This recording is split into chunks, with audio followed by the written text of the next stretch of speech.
Good evening, everyone, and welcome to another edition of the Best Damn Sports Show in Franklin County for Wednesday, June 19th, 2019. And I am the Nighthawk, along with our studio director, Mr. Zach.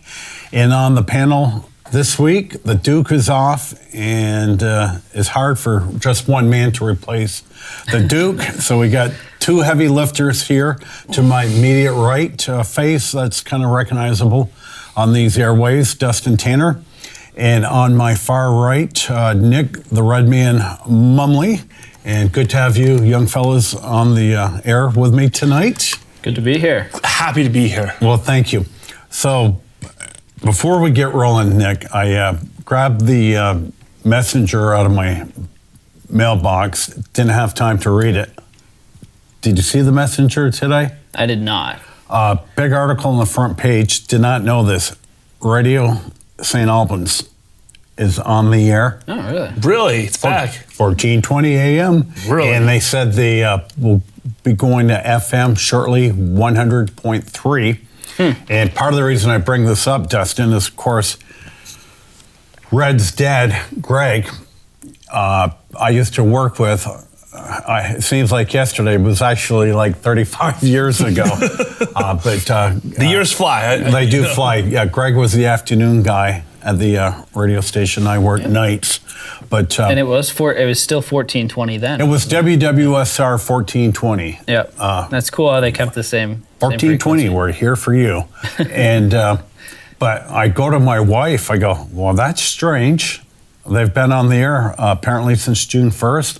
I haven't gotten a phone call from the management/ownership saying, Nighthawk, we need your talents to go on the air. Looking for a radio show? Is that what you're trying to do? It's often been said that Red's got a face made for radio. Wow, thanks. Well, I've been in the ESPN studio for one time when our show got bumped from here. He's very good at radio. This is radio guy. No, this guy is prime built for radio over here. I guess so. He's got much upward mobility, and I told him a couple weeks ago when he's on his upper perch, don't forget us little folks. So, okay, well, I am going to start with, whether you like it or not, NBA basketball, because the draft's tomorrow night. The draft is tomorrow night, and it's fun because the NBA will have a plethora of trades going through this. We've only had a couple trades this week. Now, let's see. The Lakers and the Pelicans made a huge splash in order to get the Brow.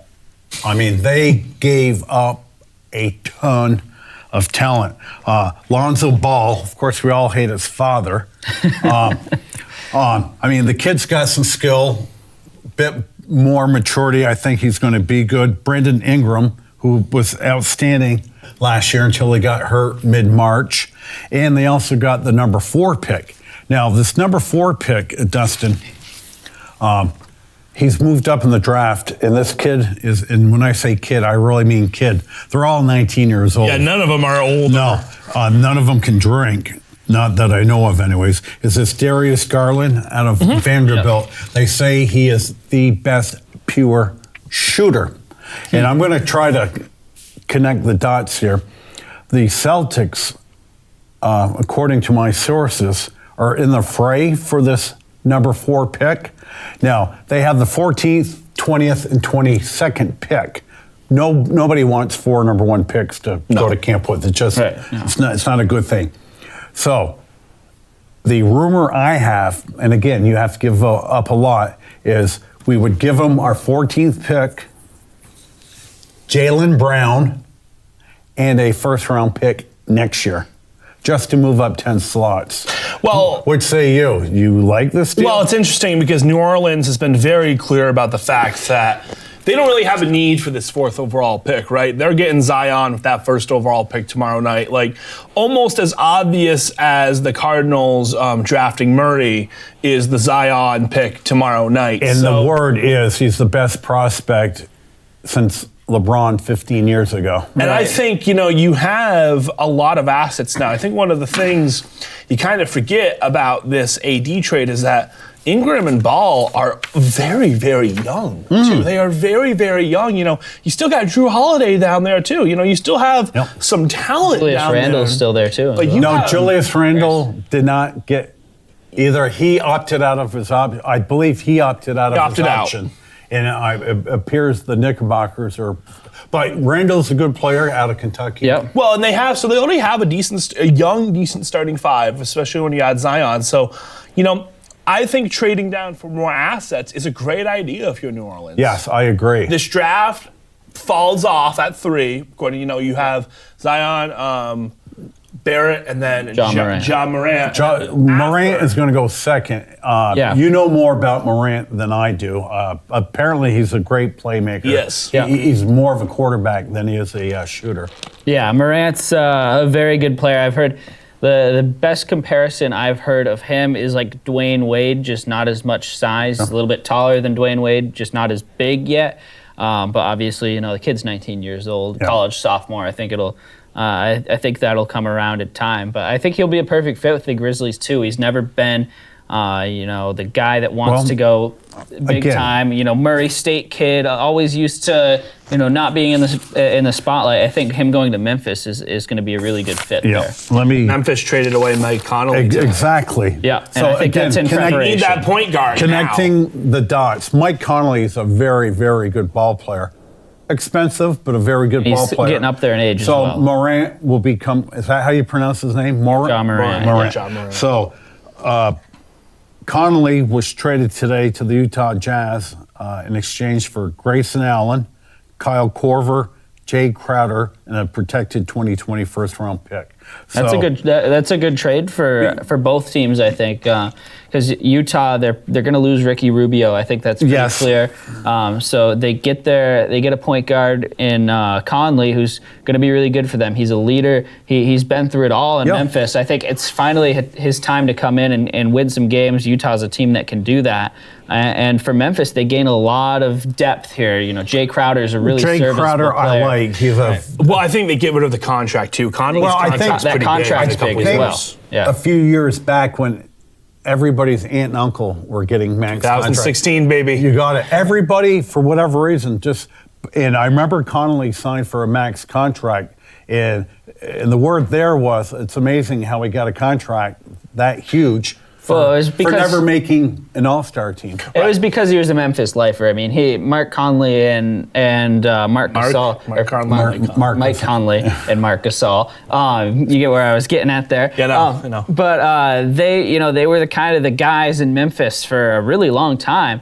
And grit and grind, baby. Love grit and grind. Right. And then Gasol goes off, as I continue to get them mixed up. Gasol goes off, and now Memphis is clearly in a rebuild. I think it's clear that they don't want the older guys that were there that were serviceable but never really got them to that next step. Your good friend Marc Gasol was traded midseason to Toronto and won a championship. Right. So he was a key player on that championship team as well. So I think Memphis is just trying to get a new identity here. They've traded away their two big stars from the last 5-10 years, and now they've got an opportunity to get John Morant, and they've got the first-round pick in that trade, all the depth that's coming over. They lose the contract, so if maybe Memphis isn't a big-time destination for a big free agent, but who knows? You never know what's going to happen. They have the cap space now that other teams maybe don't, and so cap space is key at this point if you're looking for a rebuild. Well, and one of the things about going back to Mike Conley for a second, he's coming off one of his best years ever. So the Utah Jazz. How old is he? Do you have that? I'm on Basketball Reference. Conley he's 31. So he still has, I'd say good 5 years. I thought he was closer to like 34. Okay. NBA prime, I would say, is 25 to 35. So Conley still has a couple good years with him. Where did he play his college ball? He played his college ball. I don't know if he played college ball. Let me look. Right, I feel a little bad. I think he'd have to. He's too young to be able to come straight from high school. Red? The sign of the times. You two younger fellas have your laptops. The Nighthawk. You have a printer. I put my printer to work today. I do have a laptop, but I'm just not proficient like you guys are. Getting back to... Mike Conley went to the Ohio State University. Yes. He was on one of those teams with... can you name the former first-round pick he played with? Oh, the guy that was on the Celtics. Wait. Jarrett Solinger. Nope. No. What? Nighthawk's turn. Who is Greg Oden? Yes, sir. He was a fixture. Right. I don't know. You were still a little young back then. He was a fixture on those Ohio State teams that were so dominant. He went head-to-head with He Florida. was great, but he had a bad knee, and he was 20, and he looked about 40. Yeah. He just had the He looked about 40 his entire career, too. Greg Oden's played about always 55 games in his whole NBA career. Can you imagine what the NBA would be like if the Portland Trailblazers had drafted Durant? Kevin Durant. That was the Durant year. Yeah. It was Durant went second overall in that. Durant went to the Seattle Supersonics. Yep, sir.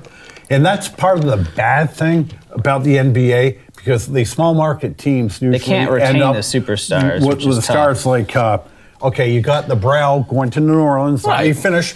It's the second smallest market in the country, basketball, NBA, next to Sacramento. So as great as Anthony Davis is, be honest, how many times have we really seen Anthony Davis And I think, when you say Sacramento is the smallest market, you can even, you can say that, well, yeah, it's a small market, but it's still in California, right? Like, it's not really that small of a market when you have Here's why the market doesn't matter. Jay Morant is going to Memphis, another small market. Like Cam Reddish will be going to Atlanta, which I consider the worst sports. If Boston's the best sports city, it's in the top country, 5. Atlanta's the worst. Atlanta's city. not fun. Even like the Atlanta right up there Braves, with Philadelphia. who are playing great. The Atlanta Braves are in the middle of the pack with attendance. I think ballpark. I think that other than not being a free agent destination, small markets don't matter as much as we think. I think that you put a good coach in there, you put a couple of good players in there that are willing to work together, it's going to work. Look at Oklahoma City.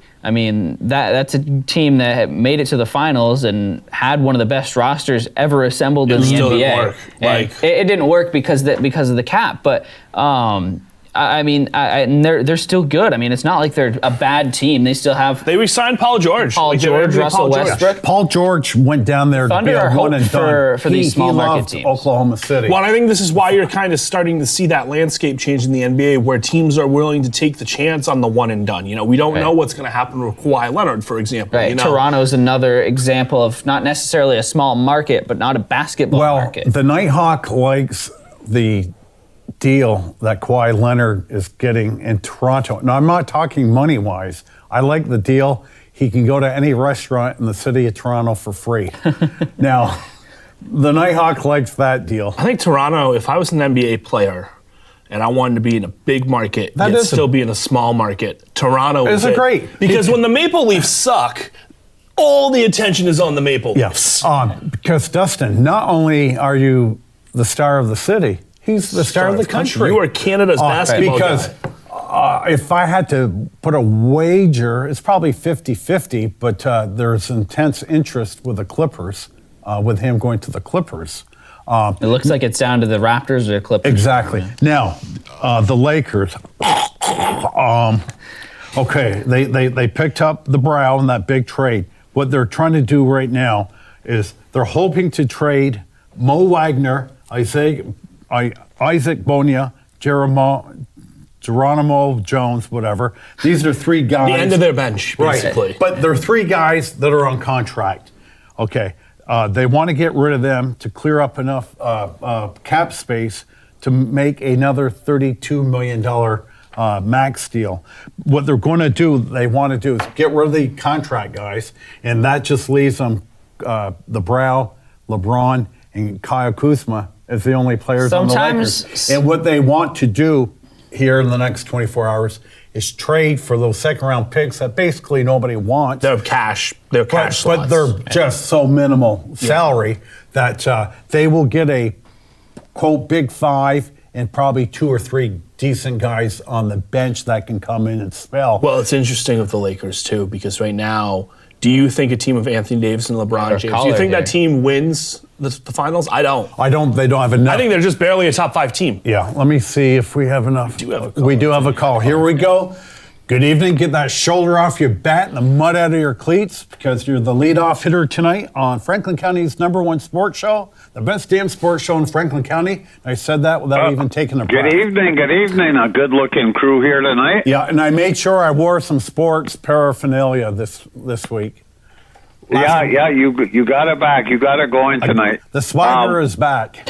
I'm glad you brought up the computers. My wife and I, as we're sitting here watching, we're saying we've got the young movement and the old movement. We've got the two young guys efficiently working their laptops. We got the old man on the end shuffling through 23 pieces of paper. That's exactly it is. And I got a ton of paper. I told myself tonight coming in here, I hope I can keep track of all my paper.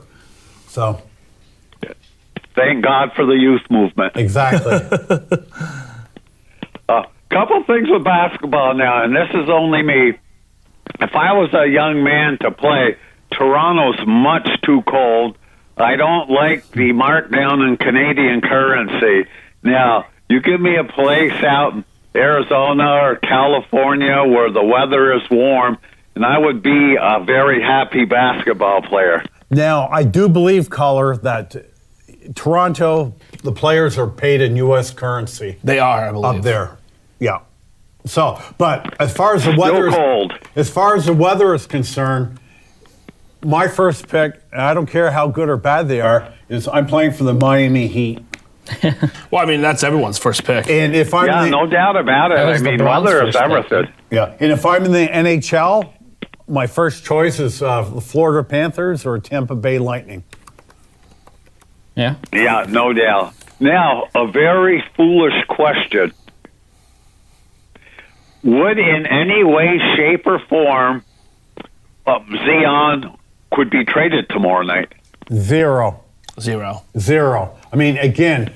Now, do you think a guy like him, always used to winning, being a, let's say, big fish in a little pond, how will he adapt to getting pounded into the ground every game? He knows. It's a good question, but he knows he's going to a very bad basketball team. We're near the number one pick. Right. There's an obvious reason. I don't even think New Orleans is that bad. Yeah, but he's not your ordinary number one pick. Most years there's 2 or 3 people that, keeps you guessing who will be picked first. Now this guy, like you mentioned, and I do believe after watching him, is maybe once in a decade type player. And I'm sure at every level since he was 6 years old, the kid is used to winning. Yep. And when you're young, it's a lot easier to be frustrated. I just wonder if a player of his caliber will be able to take that. Yeah. Well, I don't think New Orleans isn't your normal number one overall pick team either. You look at it, they kind of won this lottery from way out. They were like 6th or 7th. Red, they had a 6% chance of winning the number one pick. They were, obviously not a playoff team, but they kind of came out of nowhere to win this. They weren't all that terrible last year. They weren't the Chicago Bulls or the Phoenix Suns. But they had the brow, Anthony Davis, who's no longer residing there. Then on top of that, they trade Anthony Davis for just an incredible amount of prospects. They now have Lonzo Ball and Brandon Ingram on this team. Those aren't bad basketball players. I think the Pelicans can be a playoff team Pelicans, this year. I think they will be a playoff team. I don't think there's any debate about that. Seed. And they have the 4th overall pick. They're going to get a good player. You're right. They're going to get, and that's if they keep the 4th overall pick. You were just talking about it. They might trade that 4th pick. Right, because the Pelicans really aren't going to be that bad. It's a given. Zion's Williamson not going to won. be by himself. Morant second to New York. This is again a given. R.J. Barrett to New York. And as I said, this Darius Garland has moved up this past week. Jarrett Culver out of Texas Tech all spring has been the number 4 pick, but Guerin has supplanted him. And this 4th pick, people are starting to realize that this kid Garland is great. Not that the Vanderbilt Commodores are a basketball hotbed, but they say this kid is the easily best overall shooter. And the draft falls off so much after and it does. 3. You kind of just have to shoot your shot and hope it works. And I would put Garland up to that first tier level. Then after that, we're off a cliff. Yeah, it's... yeah, you know what the sad part about it is? We'll never get to really watch them play. Meaning they're in some outskirt team? or city? Well, being in New Orleans, I mean, here we'll get those games will be on TV all the time. You get the Knicks, you'll get the Lakers, but you know, such a talent. It would be nice to see him in one of these larger markets that get a little bit of airtime. Yeah, and that's what the NBA wishes. The guy watched. No, I don't think. Tar Heel fan, and I did have the opportunity to watch him play, and geez, the guy. I mean, he's tough on the inside, strong under the hoop. He can shoot from the outside. He is certainly the complete package. He's 280 pounds, and he plays like he's 180 pounds. I've never seen such a big man like that with such athletic skill. And there's no doubt in my mind, you could put him in an NFL training camp next month, put some pads on him, and he'd be your starting middle linebacker for anybody. Yeah, no, I don't think that worrying about the Pelicans being on TV, I don't think that's anything to worry about. If you guys, I'm sure you guys saw the just amount of hype that was generated by ESPN while Zion was at Duke, and no, Duke is a bigger brand than the New Orleans Pelicans. I don't think that's a debate, but no, I wouldn't be surprised to see the Pelicans play on national television upwards of 15 times next year, just because they have Zion and they have Lonzo Ball now too, Brandon Ingram. These are three kind of polarizing guys that get a lot of media attention. So it's not as much about the market as it is about the players. Well, I think the issue with New Orleans market-wise is they're in the Western Conference. Now, New Orleans is not in the West. Right. New Orleans is in the same. New Orleans is just as far west as Chicago. Hopefully when NBA expansion comes around again, Seattle gets a team back and New Orleans gets moved to the Eastern Conference where they belong. Right. Yeah. What amazes me, one of the things with him, watching them, again, like I love watching my Tar Heels, but when they play, it's a pretty physical game. And, when somebody shoots and there's three people fighting for the rebound, this guy, his hands are so strong. I mean, he's the one that comes down with that rebound every time. And it's little things like that, too, that make such a great player. I mean, he is just so strong under there. It's I was totally impressed watching that kid. Yeah. I wish he was with the Celtics. Yeah, he definitely is a freak of nature. Again, just being that wide body like that, and the athletic skills he has, it's incredible. And again, that's why everybody... It's so quick. Yep, everybody's saying best prospect 15 years since LeBron. Yeah. So I mean... Right, I think it's going to be a revolutionary prospect for New Orleans. I think it changes their franchise forever tomorrow. Mm-hmm. Yep. Anything else, caller? Talking a little baseball, do you think the Red Sox will be making any moves? I mean, they've been playing better. I really haven't watched them. They've been pitching much better. Do you see maybe teams like Cleveland unfolding and maybe the Red Sox grabbing a player or two? Nighthawk, another guy, what you guys want, he's had a phenomenal season as Brad Hand, the closer for Cleveland. Yep. This guy has been unhittable. Yep. And I can see, Minnesota isn't going anywhere. They're, arguably one of the top three teams in baseball, and they have a, fantastic staff, and they're deep and they can hit. But, having said that, I can see Cleveland, disassembling. Like I said a couple weeks ago, they've got some great young pitchers coming up, and, I don't really think they'll part with them. But, if Kluber comes back, Carrasco comes back, and, there's some other parts here. Now, did Santana go back to Cleveland? Yes, he did. He played last year with the Phillies. He's at first base. Would he not be a good piece for the Red Sox? I mean, Moreland's been kind of beat up, and they brought Pierce back for it's more or less a thank you card for the playoffs last year. He's been totally ineffective. Would he be a piece that they could possibly bring over? Well, let me just say this about Cleveland. It's an interesting team because they've been playing well. They're only a half game behind Boston for the second wild card spot. A couple weeks ago, I would have thought Cleveland would blow their team up. I'm not so sure anymore. They may go for that wild card spot. And I actually am going to make a Nighthawk guaranteed prediction tonight. Oh, boy. Yep. I am guaranteeing, okay, bet your mortgage on it, that the Boston Red Sox not only will get the wild card spot, but they will achieve the number one wild card spot. They will supplant Tampa as the number one wild card team. Yeah, I would agree with that. I just think the Red Sox have way too much talent. They're playing well. Aside from that horrible month, that Sale pitch, he's pitching better than he ever has pitched before. David Price has got like a 3.25 ERA, pitching well. In fact, the Red Sox, if I don't have a computer in front of me. Yeah, but they've been on that swing down through Kansas City, then through Baltimore. The Red Sox pitching staff right now is 7th overall in the American League in climbing. The next guy above them is Oakland with a 4.19. So one good game by Boston, one bad game by Oakland. They're ahead of them in the 6th slot, which is good enough. Yankees in the 5th overall position. Now Tampa's crazy.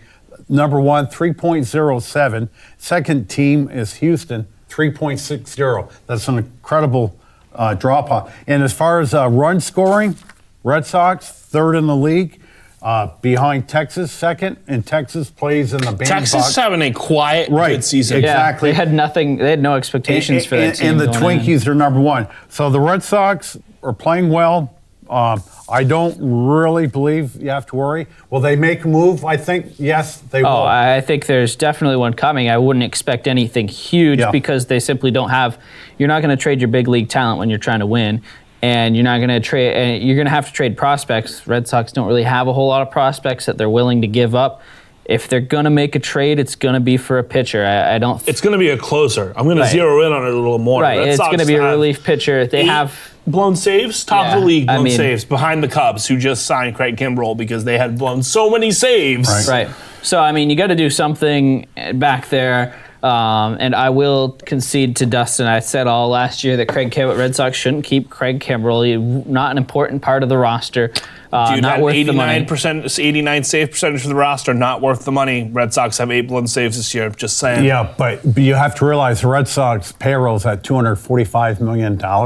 They're just blowing the salary cap big time. Right. And they have, I believe the Red Sox had to forfeit their first-round pick this past. They are in the luxury tax.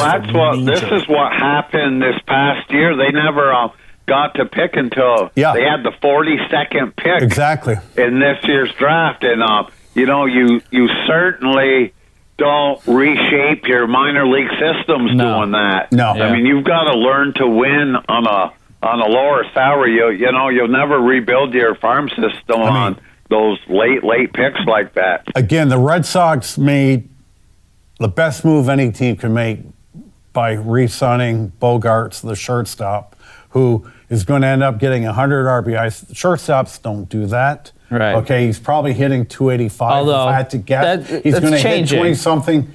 But they got him for $20 million a year, and I will sit here to my last bated breath saying Bogarts is a more valuable player than Mookie Betts is. And, of course, the third baseman, Devers, is all 22 years of age?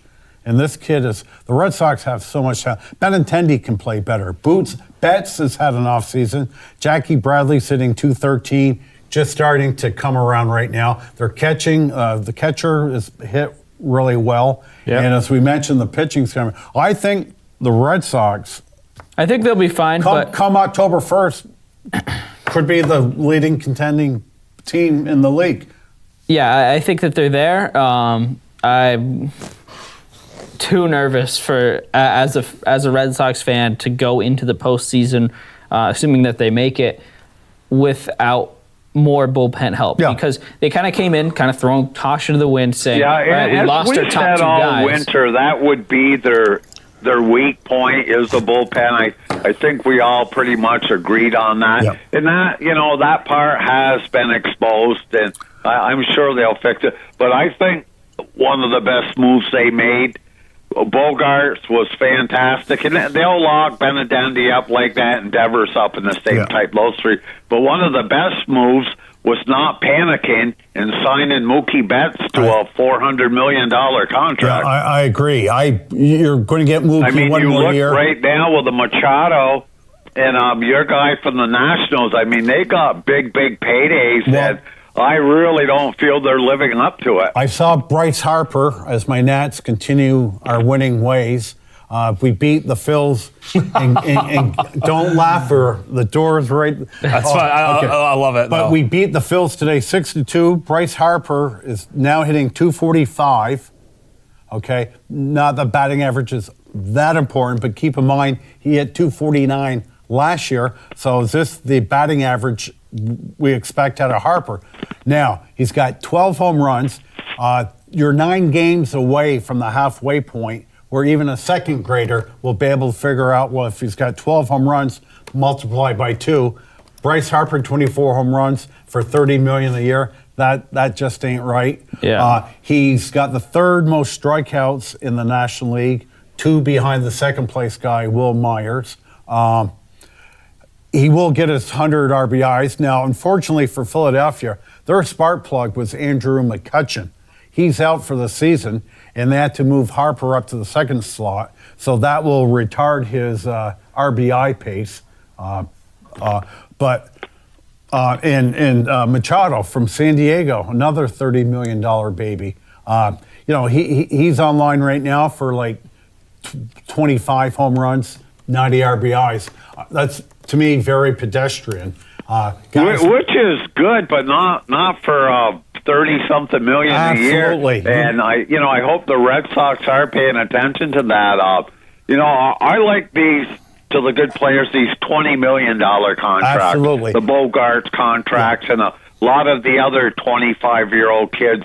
This is what you'd love to keep Mookie. If Mookie wanted to play for $25 million, maybe they'd keep him, but he made it a point during the winter to what he basically said, I'm not signing early. I'm going to be a free agent and see what I'm worth, Yeah, and he's having so we'll see year. what happens, but like you mentioned, the Bogarts and Benedetti and the Devers, you get these guys signed up, and, there'll be a day in the not-so-far future where you're under the cap and you have a little money to play with. Yeah, the third base position, for whatever reason right now, there are very few good all-round third basemen. That's what makes Devers that much more valuable. And Anthony Rendon will be, if he doesn't re-sign with the Nets, will get mega bucks. Well, that's why I don't think Manny Machado has been bad for his contract. He's a third baseman, right? That's a very shortstop third baseman. He could play both. For his position, he's been very in demand, and he's still hitting almost 270. However, Bryce Harper, extremely overrated, and I think the best thing for your Nationals was not re-signing him, because it's been clear since, I have the stats up since 2015, he's gone a little more downhill. Yes, the home runs are there. Yes, the RBIs are there, but the batting average continues to creep down, and if you are going to sign a dude for that long, I want him to be at least hitting 300. Can I hit him? Dustin. Yeah, when you're making that big money, a low batting average is not acceptable. You're making $30-40 million a year to bat 290, 300, to whack 40 home runs, 120 RBIs. You can't say, well, I've got the home runs and RBIs. Well, you're making 30-40 million a year. The average comes with it, No. So, right, yeah. So I think it's these two guys. And they're great ball players. Don't get me wrong. I'd love to have them, but not at that price. I think a lot of the other owners can take a good hard look this year what's going on and saying, well, maybe we don't want to put all our money into, people like this. I agree. To Bryce Harper's credit, he always does lead or towards the top of the league for on-base percentage. Him and Joey Votto from the Reds get a lot of walks. And you're right, caller. I mean, look at the National League. He'll be Rookie of the Year this year. That if I went in the corner of Lake and Maine right now and said Peter Alonso, nobody would know what I'm talking about. 24-year-old slugging for New York Mets. For the Mets. He's got 24 home runs, 56 RBIs, not even at the So he's twice as good as Bryce Harper, you're saying. Well, okay, he is. And the Mets are not that bad this year. They are third in the division. Yeah. Well, I'm going to make a prediction. Words that have never been spoken before. Hey, we had some good years. Okay. A prediction. When the Nats overtake the Mets for third place this upcoming week, Mickey Callaway will be fired by the That's Mets. accurate, I think. I mean, Mickey Callaway, Callaway is still so. I'm a one last thing. What happened to Scherzer? Max Scherzer? Oh, boy. He was nonchalantly taking bunting practice last night. Just lasted days ago. Ball goes off his bat about 80 miles an hour right into his nose. Broke his nose. And I love the batting practice pitcher's reaction. He was just like, he cringed at first, and then he was just like, "Are you kidding me?" Yeah. Like, why are pitchers hitting, man? Max Scherzer is the toughest guy in baseball. It is now 7:05. He's pitching Max tonight. Scherzer will be throwing the first pitch in 30 seconds because he knows the importance of. Oh, He knows he's the not out. importance. No, he's got a legit broken Right over nose. his head. I know he had a splint on his nose today. Whether he plays with a splint during the game. I mean, you can pitch with a broken nose, Right. though. I mean, NBA players put on the mask all the time. Like, it's not. Have Max Scherzer put on the mask. Yeah, he is a bulldog. It He would is. probably hurt anybody else but him. right. Now, caller, last question for you. Are you still, what's the word I'm looking for? The Red Sox, not watching the Red Sox. Boycotting the Red Sox. No, I haven't watched the game. Do you anticipate picking them up in the... Why are you boycotting them? Because he's a real American that did not like the shenanigans that the Red Sox players and especially the manager did towards our president of the United States. You don't think people are entitled to their own opinion? I don't want to speak It's for completely him. off. It's No, but I completely off. agree We've with got him. a fine line here, opinion and what is right. Nick, I'm going to tell you straight up. If I had I've been places before where I didn't want to go, but being the professional that I am, I went without a hard time. Now, what he did was kind of, and I look at Red Sox management, number one, they're the problem. Then it went down to the coach and to the players. You sit in the locker room, team. I know we don't all agree on the president. Some of us love him, some of us hate him. But let's just go as the team we are. We don't have to shake hands, but let's show face, show the United States what a professional team we are. We'll go there. Then it's back to baseball. I think I think the whole thing is just so much less of a big deal than it is. It's a White House visit. You want me to name some athletes that have skipped the White House visit? I agree. They probably shouldn't be there. But as a team, you stick together as a team. Yeah. I think it's much better. I think it's a situation where this is just a matter of opinion. This has nothing to do on how the team does, wins or losses. I think, knowing that they can respect their own opinions together and, half the players can go and half the players can't. I don't think there's any hard feelings at all. I don't think it affects them whatsoever. I don't think it's disrespectful towards the presidency. Tom Brady skipped the presidential meeting. Red, you're not a flag Are you burner, boycotting are the ya? Patriots too? Because Tom Brady skipped I'm a it? giant. I'm a giant. fan. Giants fan. But no, I just skipped a White House meeting. Right. Like, it's not. This. All right, but let me just tell you, young guys, this crap hasn't started until Trump has been in office. Everybody respectfully, whether they were respectfully. Republican or Democrat. well, actually, it would started go- before when Tim Thomas said that he didn't want to go because he didn't like Obama, but nobody You're said right. anything That's a then good one. because that's a good one. Tim Thomas was the first to really get publicized because Tim is a ultra conservative person. Right. And I didn't have a problem with it. I didn't have a problem with him doing that then because, it doesn't have anything to do directly with the results, wins, losses on your team.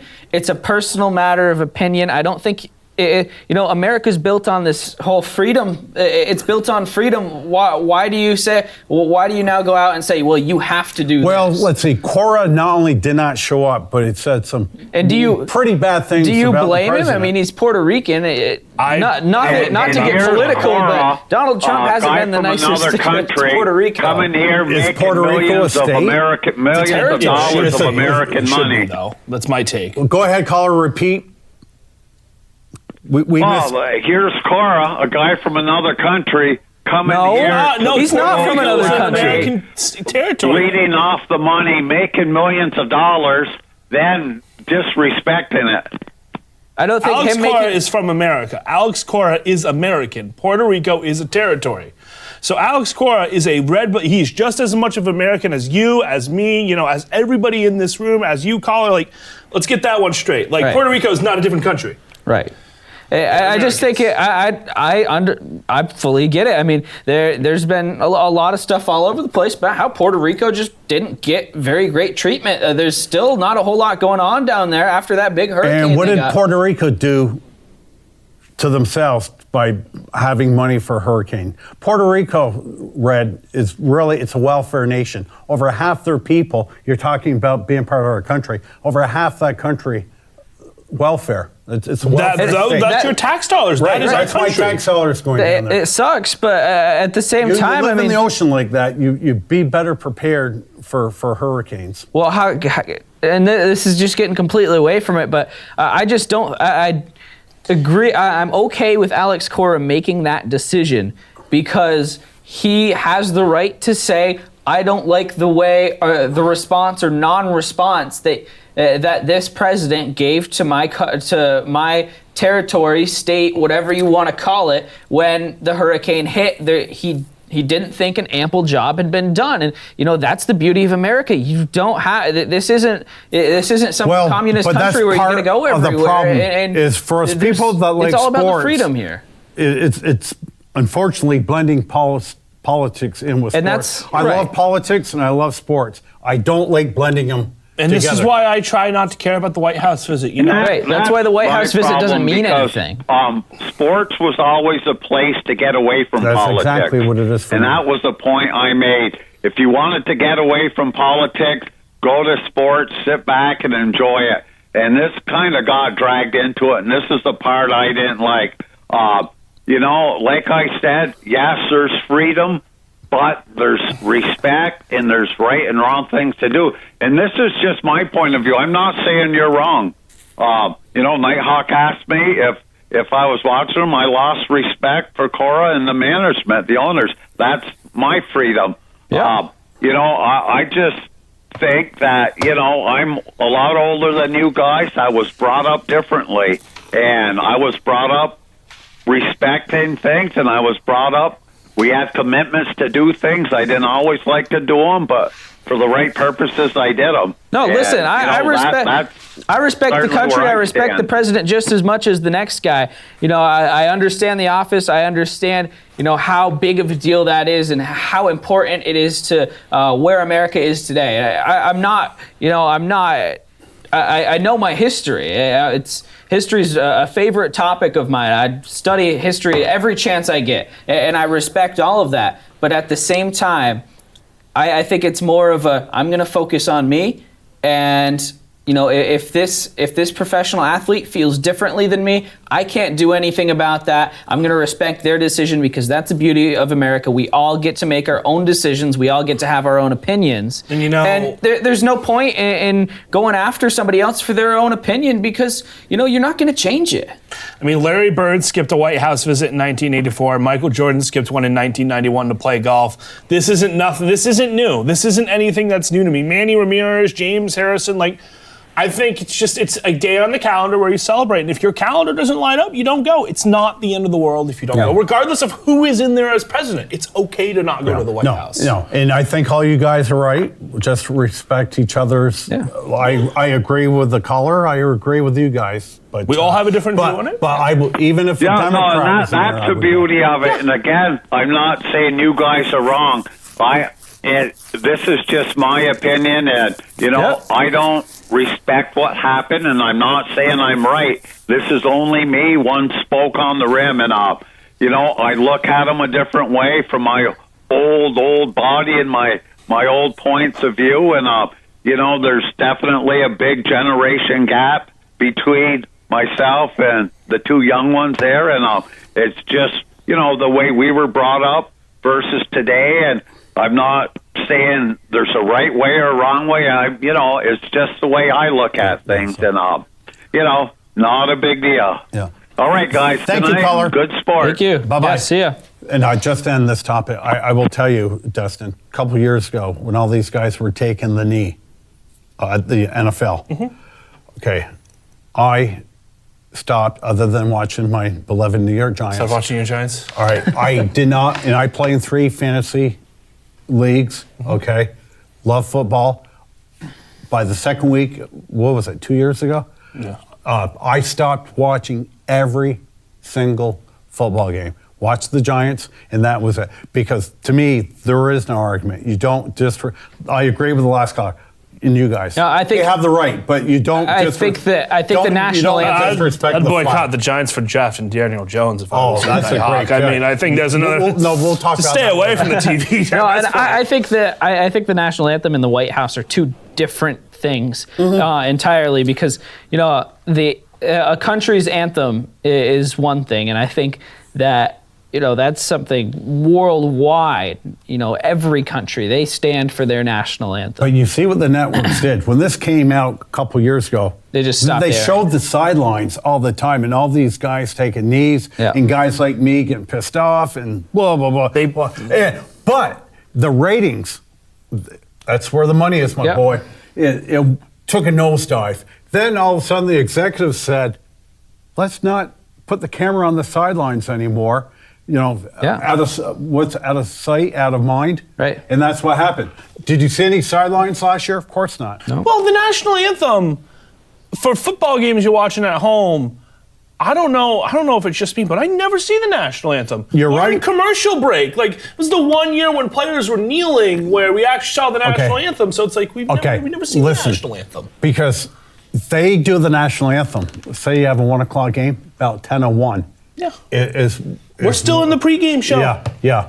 So, anyways, I'm all out of breath here. Okay. Now, we were talking basketball. I do want to conclude that, and we will talk Daniel Jones We'll talk Daniel Jones. I love some good June Daniel Jones talk. The surprising news for the Boston Celtics is Big Al Horford had a player option of $30.1 million, not chump change.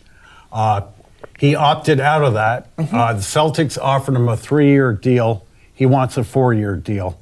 Now, according to my sources, and I think you're going to fall in love with this, is he could end up in Dallas.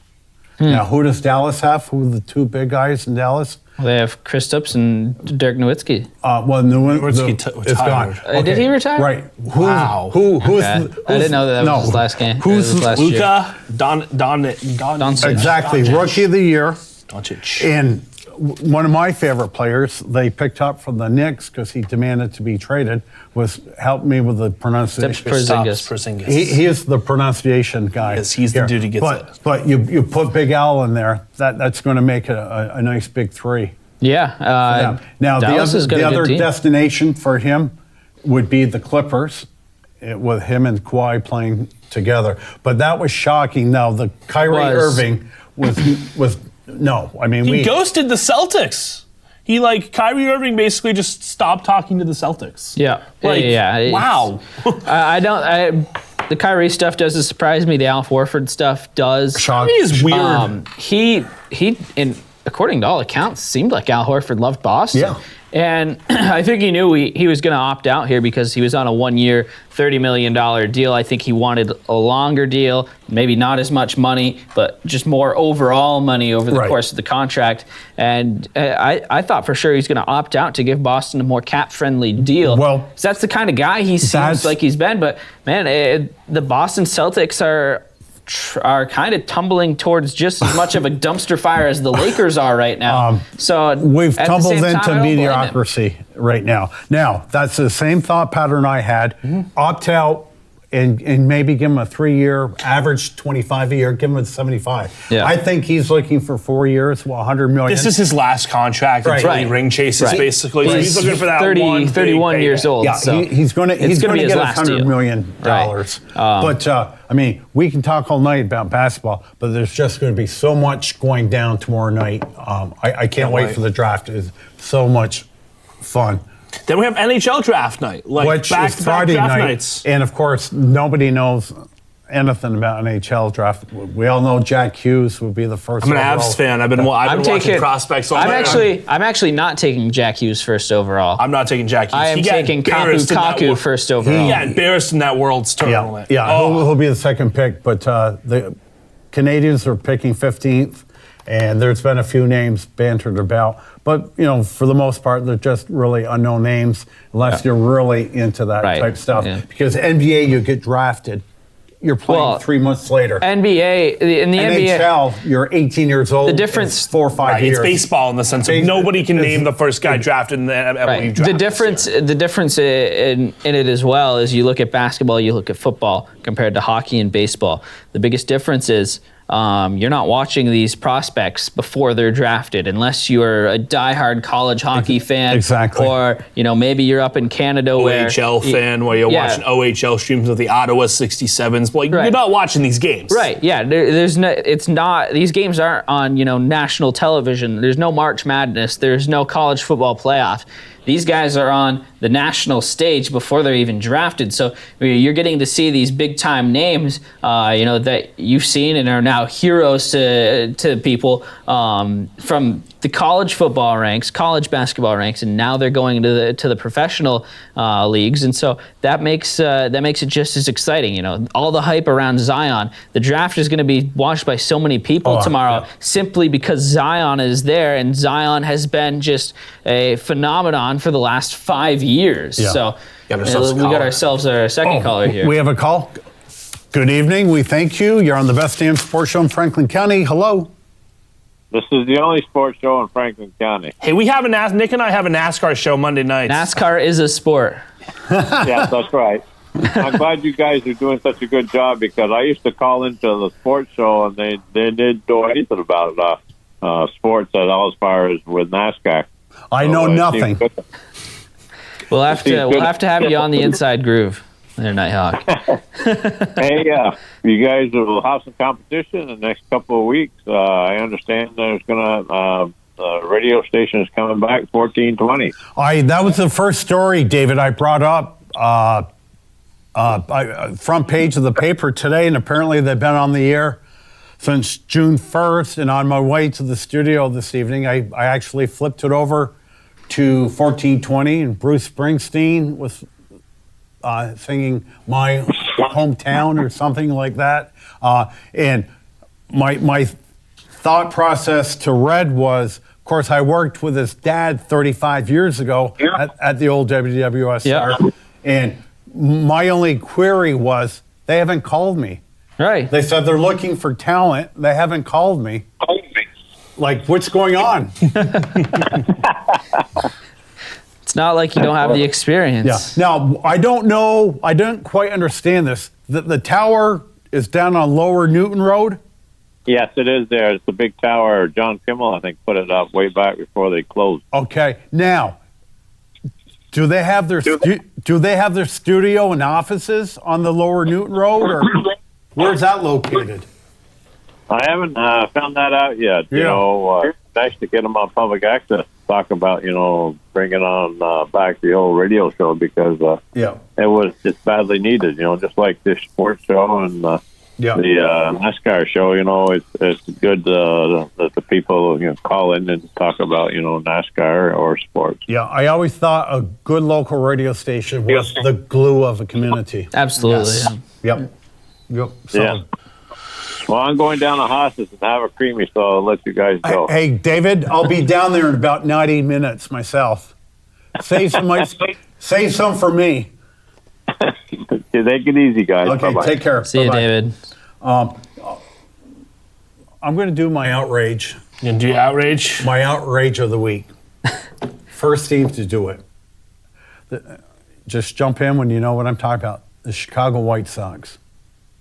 Ooh, they're extending their netting from the right and left field pole all the way down.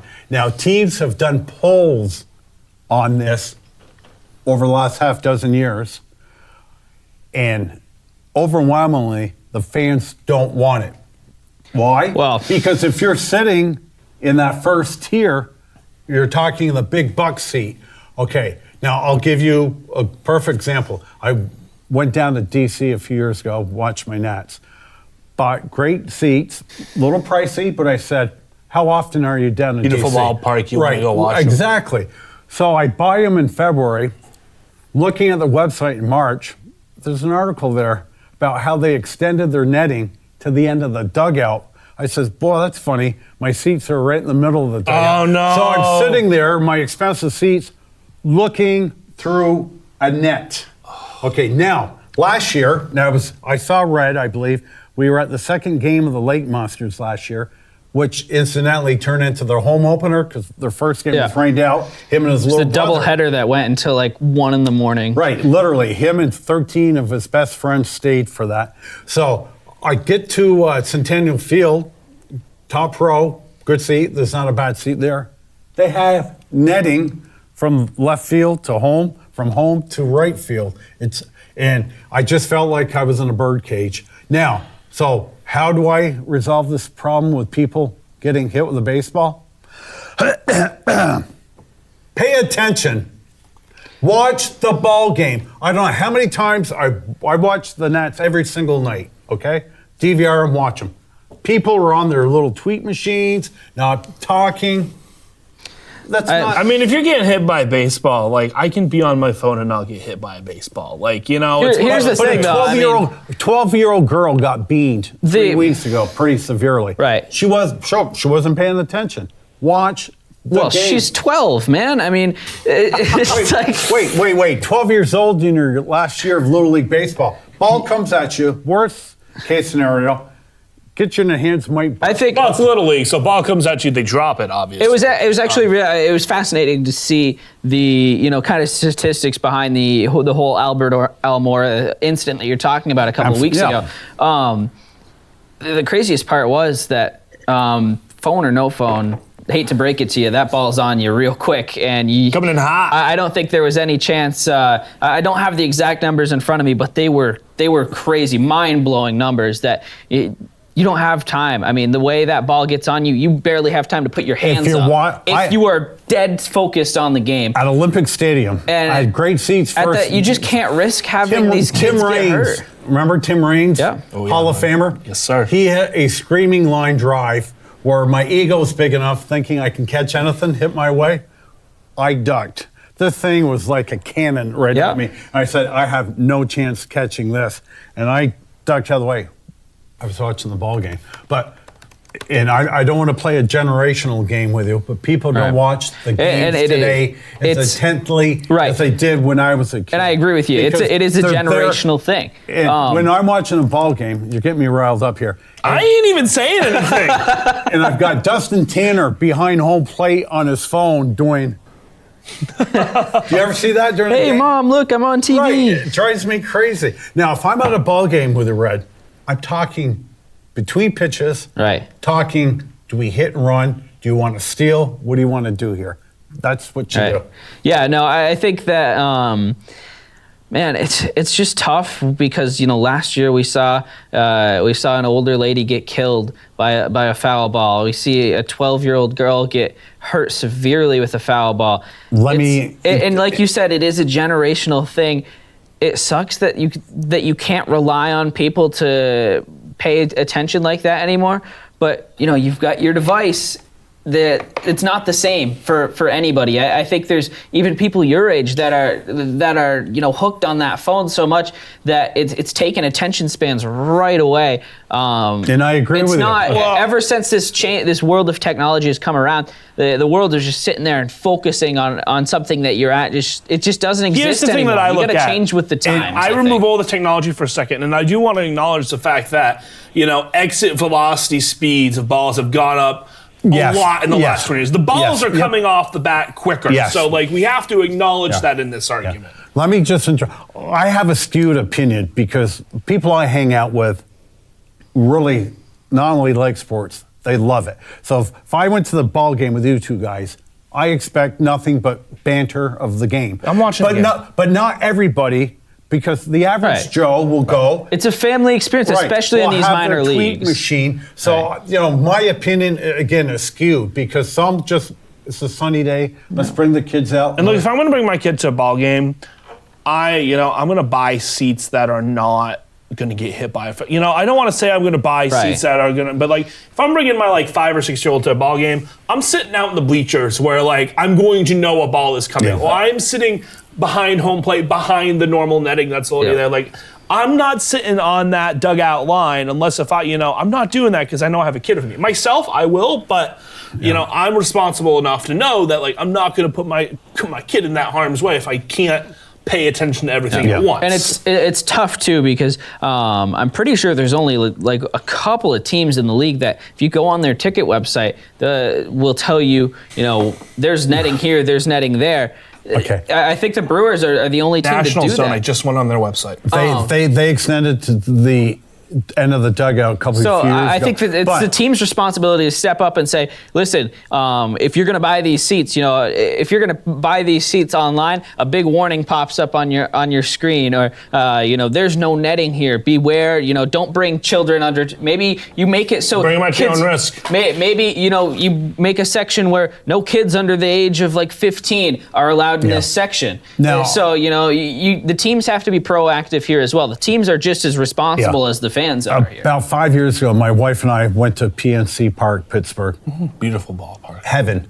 It's like dying and going to heaven. It's so my wife hates going down to that park because Washington, humidity down there is about 200%. It's hard to be out there. It is. In the summer. She said, I will go back to Pittsburgh with you. So the Nats have a 4-game set. Now, even though they're playing good ball, what's my favorite expression? You can't win the pennant in April, but you sure can lose one. Yeah. And the Nats dug themselves so deep in the hole. So, but I did look for tickets Pittsburgh, and the first thing I looked for in the seats, Pittsburgh being one of the smaller markets, not as expensive as Boston and New York and all that. Right. They had netting. I noticed they had netting there. I said, no. So I kept going up levels. The second level actually was more expensive than the bottom tier was. But I just think it's a case of, if everybody works together here and kind of understands the risks and the danger of sitting in these non-netted areas, I agree with you. I love watching the game with nothing in between. The same way with hockey. Can I tell you a little hockey tidbit here? Now, if you guys notice, and again, you like history, so I'll give you a history lesson. Behind the net at all NHL, and even it's D1 because college, a girl died in Columbus. It's all high netting. Yeah. A father brought his 12-year-old. It wasn't Columbus, it was Chicago. That was the netting. When were you born? Oh, I was young. I wasn't alive. I remember when I was really probably young, a dozen I read years the story in Sports Illustrated about the woman who died in Chicago. The father brought his 12-year-old daughter for her birthday, whether it be a Hawk game or I'm not sure. And those Blackhawks. Again, not paying attention, went over the glass and caught her right in the head and killed her. Yeah. And NHL decided that off season, it's every team has to have high netting. Now UVM of course has high, and every hockey does now. But when I started going to hockey at UVM, the glass was a lot lower. There was no netting. You had better views. Yeah. And look how you go to a UVM hockey game now, especially when they're bad, they can't the net. Puck goes up in the net constantly. 5 times a game. And I have my own viewpoints. probably half the time I'm wrong, but I still remember this time I'm sitting at the game and I have great seats. Younger girl in her 20s sitting next to me. She was on her tweet machine. Oh, yeah. Listen to this, Dust. The whole game. Now, she paid her $24 for that seat like I did. It's her own business. I felt like saying, what the hell are you doing?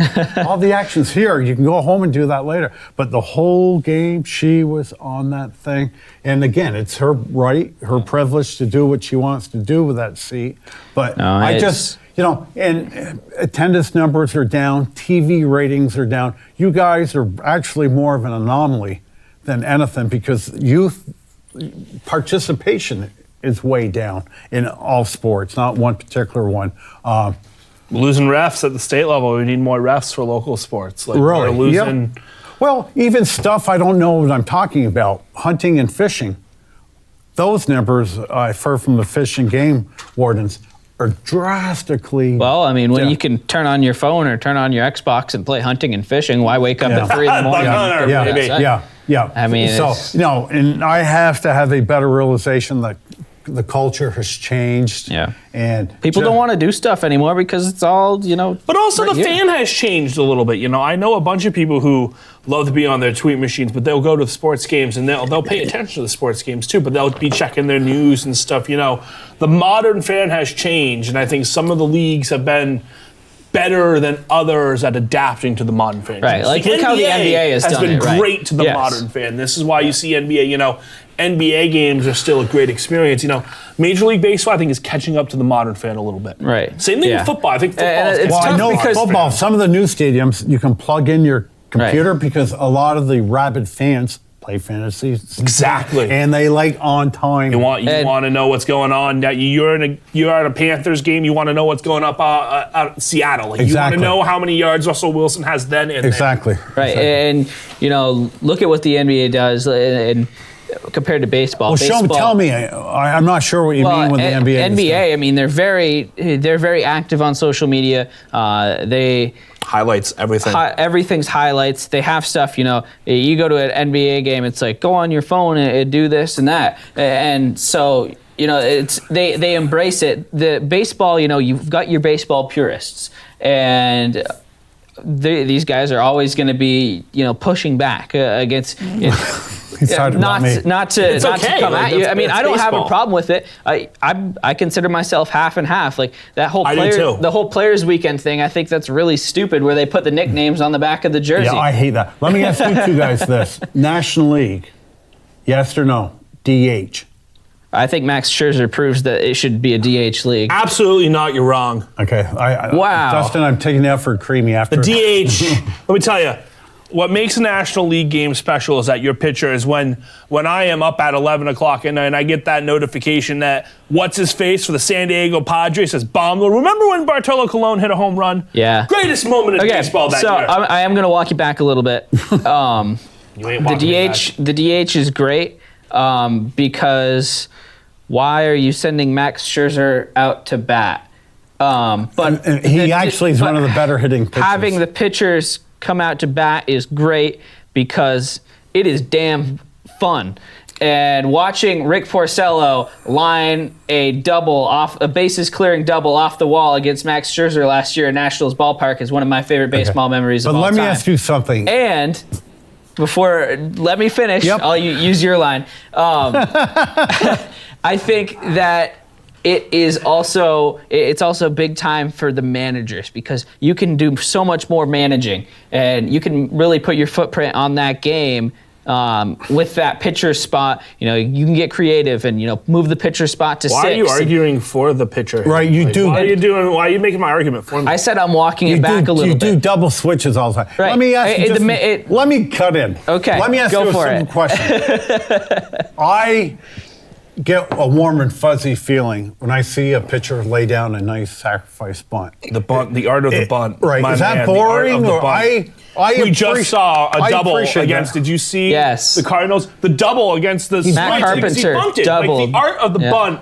And I like having the DH in the American League and the pitcher hitting in the National League because it gives both leagues a different flavor. And I actually like that because when you have that World Series matchup, It's interesting to see, okay, what is the NL team going to do for their DH when they're in this park? What is the AL team going to do? Which AL team has a good pitcher that can hit? Like, I love that matchup. So I personally like it the way it is, and I do not want the DH to make its way to the National League. Now, I will make a Nighthawk guarantee prediction, and the funny thing is, I've been doing this show 17 years now, never been wrong. Okay, so I'm going to look in that camera right there. Look at that Dustin. camera right there. Yep, and I'm going to predict when the collective bargaining agreement in 2021 for Major League Baseball comes up, I am going to guarantee that the designated hitter will be instituted in the National League. That will be a huge bargaining chip the owners have. I think it will be as well. Because that guarantees another batter, another spot. Another possible home All run. the union is concerned about is higher income. Yeah, and it's just the MLB. I mean, and getting back to Bryce Harper and why he has been not worth a single penny this year. Phillies better hope that in 2020. This is a situation where most home runs in MLB history are going to be hit this year. The second most home runs in MLB history were hit last year. The third most the year before. Bryce Harper's only got 12 home runs. Thanks for bringing that up. What a travesty of the beautiful game of baseball. Right. The other day, 13 home runs hit in one game?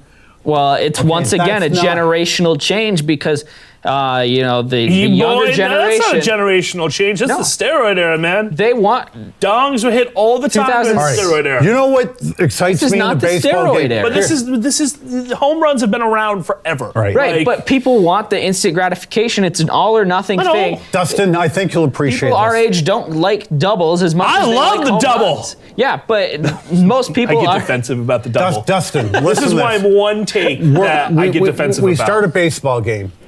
Red's up to the plate, takes a walk. Okay? He's still second. Yeah. Dustin, second man up to the plate. Okay? Sacrifices him over to third. The Nighthawk batting third, hits a sac fly, drives him in. We score one run on no hits. That to me is baseball. Baseball, what makes baseball special is those things you'll look at the score sheet and go, how did they pull that off? Or how was that?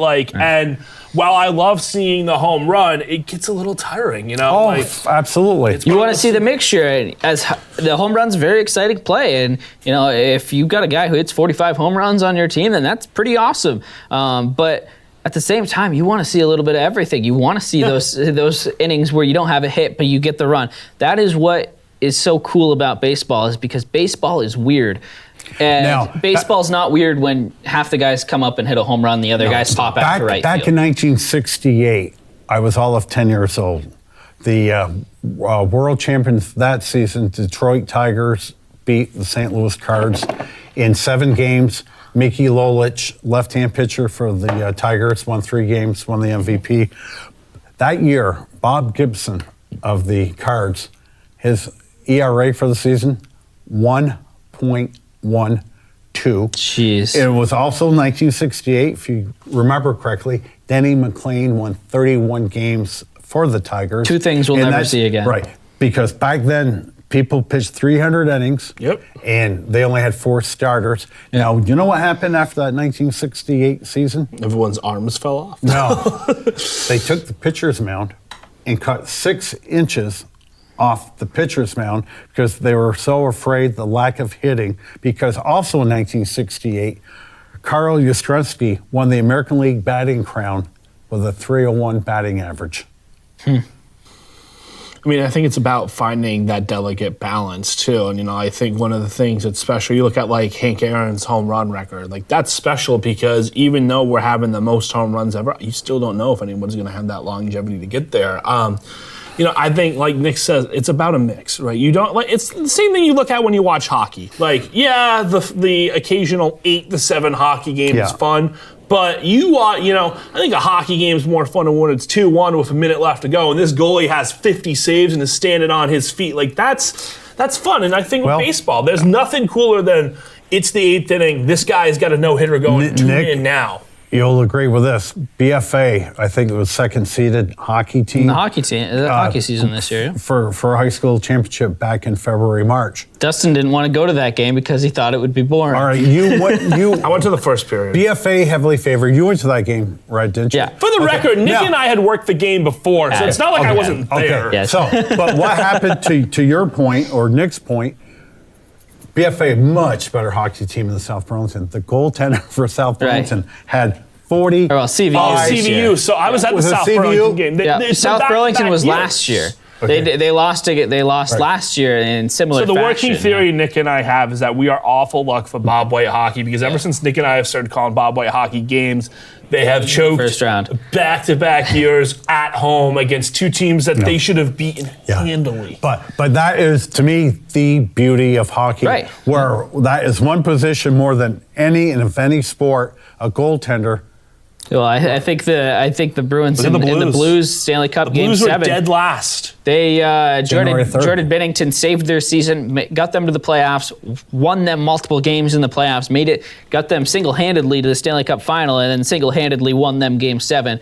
If Jordan Bennington's not in net for Game 7 of the Stanley Cup Finals, the Blues do not win that game. Right. It's a 4 to 5-1 game for the Bruins. And you guys won't even remember.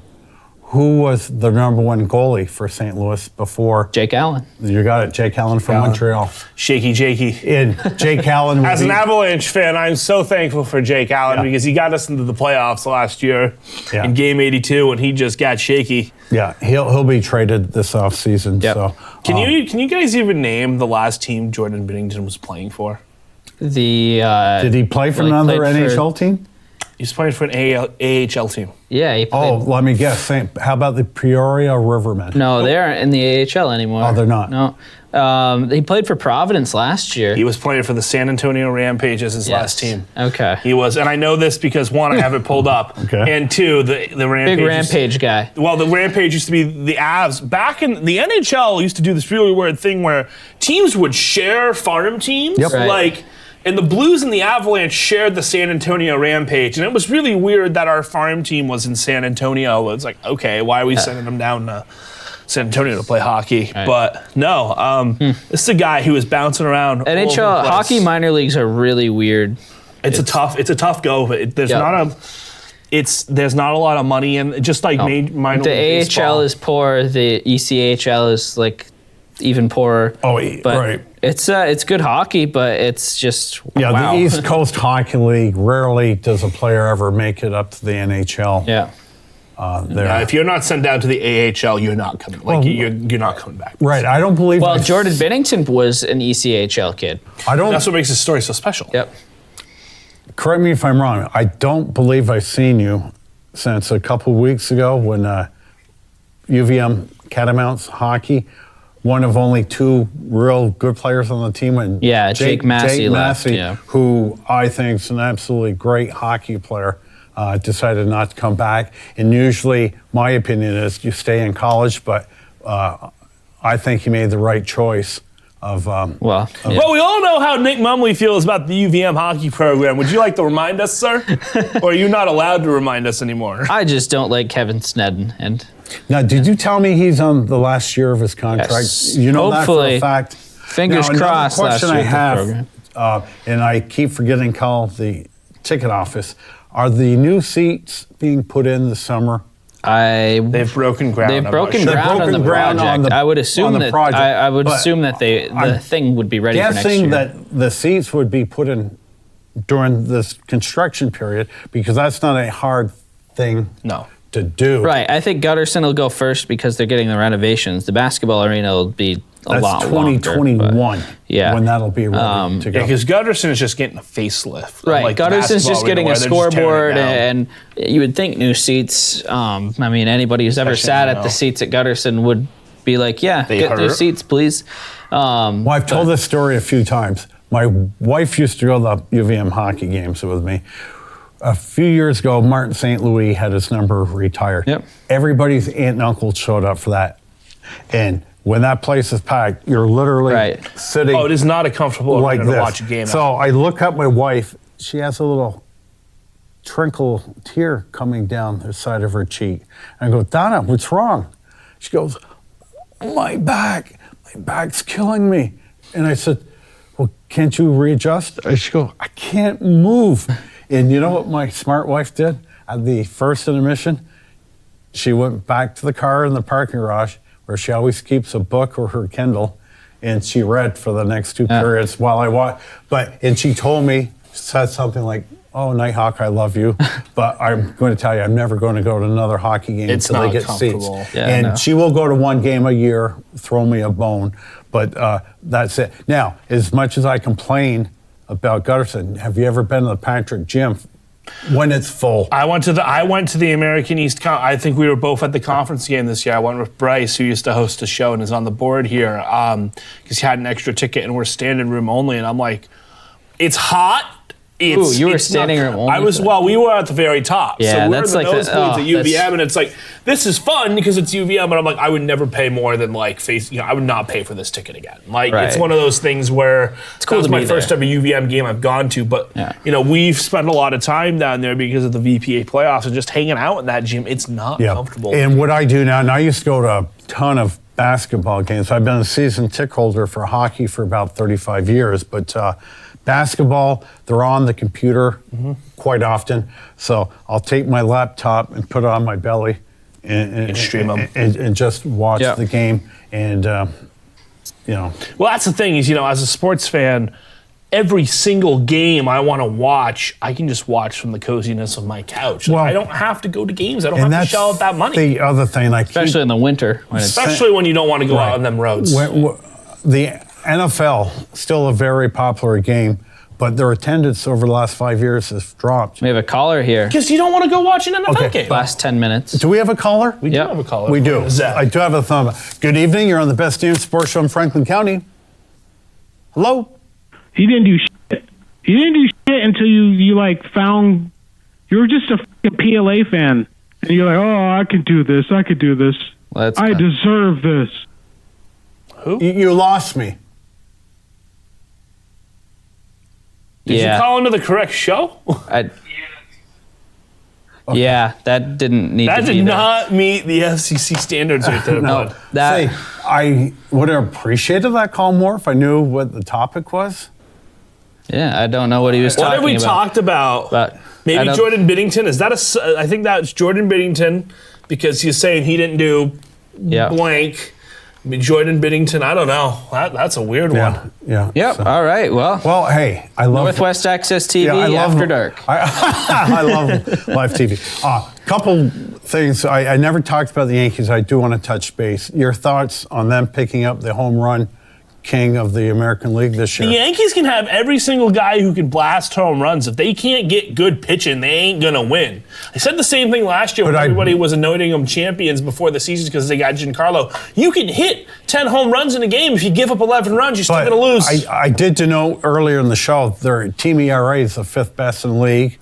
This is true. CC Sabathia is the number 5 guy. And his ERA is at 4.14, which is pretty good for number 5. They don't have a superstar stud pitcher, but they're all really competent. I mean, for the Yankees, Stanton came back last night. Judge is just days away from joining that team. So, I mean, for the Yankees, I don't really understand why they made the trade, but yeah, I mean, if they took the 19th or 20th best prospect in their system and traded him for the guy who's leading the American League in home runs, he already has a home run now for the Yankees. Yeah. Why not? Was that a salary dump? Has Edwin Encarnacion been around forever? He has been around forever. I feel like he's been around for a really long time. I feel like he's been around since 2000. I bet if you check, he's probably played with 6 teams. Do you think that was a salary dump by the Mariners? Probably. Oh, yes.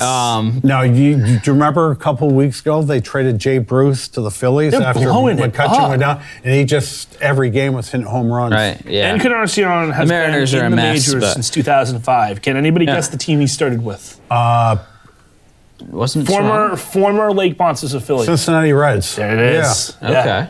Oh, yeah. And then he went to Toronto. Then he got traded to Toronto. Then he went back to Cincinnati. He went to Cleveland, didn't he? No, I think it looks like I don't know. I'm not sure. He went to Cleveland. No, he didn't go to Cleveland until a couple years ago. He went Cincinnati, Toronto, Cleveland, Seattle, New York. Yeah. Yeah. Okay. So Edwin Encarnacion history lesson. Yeah. I thought it was a pretty nice pickup for giving up. Yeah, I mean, you might as well. I think it's a good pickup, but I think the thing that we always see in October, it comes back to having that good experienced pitching. Right now, the Yankees have had that pitching, but I don't trust that pitching staff. No, that's a fair point. Yeah, I think the X factor is Luis Severino if he can come back this season. And is he good? And is he good? I think he is the difference for whether or not the Yankees go anywhere in the playoffs, because if you go out there with James Paxton and Jay Happ, who has not been good this year. Happ has not pitched well. Severino's got to have him. You got to have Severino. You know what Severino can be, but have the injuries derailed his career at this point? I think that's a legitimate question, and I think that question is going to be the deciding factor for whether or not the Yankees can actually live up to all this hype this year and actually advance in the playoffs, because you need pitching. Yep. So, question I had for you, and I said on the air, geez, I wish Nick was here. You did the play-by-play of the BFA Missisquoi Division I Girls Softball Championship. So, I was just going to ask you a ton of questions, and we didn't see you last week. So, I realize this is not news anymore. It's a bit outdated, more history. But can you just color me the pageantry of that day down at Castle? All right. So basically, one of the craziest games of baseball or softball I've ever seen. Tell me about the crowd. Softball is wild. Tell me about the environment, the field. Good crowd, good field. It was difficult because the outfield fence was about 6 feet high. Which was really weird. So me and who was Alan, your color guy? I was doing the game by myself. Okay. So me and Alan, who's one of our great videographers here at Northwest Access TV, we pulled a picnic table down and stood on top of the picnic table, and I called the game. He recorded it, and all went really well. So in the 7th inning, BFA and MV were tied 2-2. BFA should have been winning 2-0 at this point, but a routine fly ball that would have ended the inning was just like in and out of the glove of the BFA left fielder. I couldn't believe it. It was a two-run error in the state championship game, tied the game. Mm-hmm. So 7th inning, it's still 2-2. 6th inning, MVU loads the bases with nobody out, and the BFA pitcher works her way out of it. BFA gets out of the jam, still tied at 2. So we go to the bottom of the 6th, top of the 7th. I'm trying to, old news. I'm with you. Remember it. So top of the 7th, BFA's batting. BFA first 2 outs, rather easy. So MVU looks like just 1 out away, and they'll get to the bottom of the 7th. They'll have a chance to win or go to extra innings. MVU commits 2 infield errors, and BFA ends up bringing in a run to take a 3-2 lead going to the bottom of the 7th. Mm-hmm. So they were 1 out away, 2 infield errors leads to a run. So we go to the bottom of the 7th. MVU gets, with 1 out, they get their best player, Gatorade Player of the Year, Sarah Harvey, hits a triple, just smacks it off the outfield fence, and gets to third base with 1 out. In the bottom of the 7th, you need the run. So this next batter that comes up for MVU hits the ball literally this far foul to the left of the foul pole out in left field. Oh, I did not know that. And the very next pitch, she pops up to shallow center. It looked really good. It looked like it was going to be a good enough fly ball to score the runner off the bat, but it really, there wasn't a whole lot of wind, but it just died. And so this ended up being caught like just behind second base. MVU sends the runner anyway, and a really good tag. The MVU runner doesn't slide, and BFA wins 3-2. Well, that was one question I had is like, I thought you had to slide into home out of play at the plate. And she did slide, but it was really, really late slide. And number 2, I saw the shaky highlights from Channel 3. They didn't record We'll have to hook you up really with our that highlights. Well. But it looked like kind of a soft liner. It was kind of a blooper. It wasn't like a lot of air underneath the ball. It would have been a base hit in baseball, but the field's so shallow. Yeah, but short and softball is different. My question to you is this: if that same play occurred 10 times, how many times do you believe the center fielder would be throwing the runner out? Probably 6 or 7. Okay. But I think MVU, with that situation, the BFA pitcher had like 13 strikeouts at that point through 7 innings of work. So, no, I wasn't taking the chance. I would have sent the runner too. I completely agreed with the decision there. Well, situations like that, generally they has to be a perfect throw. And, perfect throw, perfect tag, and BFA deserved it. It's as simple as that. Yeah. So down to the last minute. Oh, last minute. What was the attendance, if you had to... Very good for the two teams being so far away. Exactly. I thought it was... And that's not a fun drive down to Rutland. I thought still think it's dumb that they have to go all the way to Castleton to play a game that's 10 minutes between the teams. That's it. Listen, you guys, we got 40 seconds to wrap up. I just want to thank you, Dustin. It's been a long time since I've seen you. Anytime. Good to have your expertise back. Watch out for Daniel Jones in 2020. Red, pleasure seeing you once again. And for our studio director, Zach.